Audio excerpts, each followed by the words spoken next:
Delhi పేలుడులో mystery ఏంటంటే doctor Umar అనేవాడే car నడిపాడని తేలింది.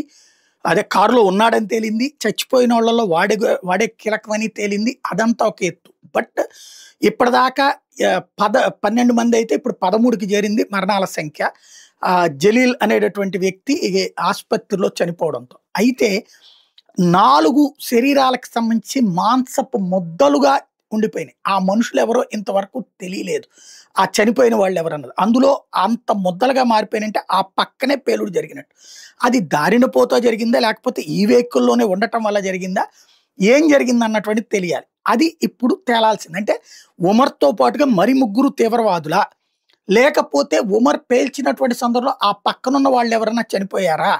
ఇది తేలాల్సినటువంటి అంశం. ఆ 4 మృతదేహాలకు సంబంధించిన మాంసపు ముద్దల డీఎన్ఏతో మ్యాచ్ అయ్యే దాని కోసం చూస్తున్న డాక్టర్ ఉమర్‌దయితే వాళ్ళ అమ్మతో మ్యాచ్ అయింది కాబట్టి సరిపోయింది. మిగతా 3 మృతదేహాలకు సంబంధించి ఏది అని తేలిస్తే అది నలుగురు కలిసి చేశారా? లేకపోతే ఒకడే చేశాడా అనేది తేలుతుంది.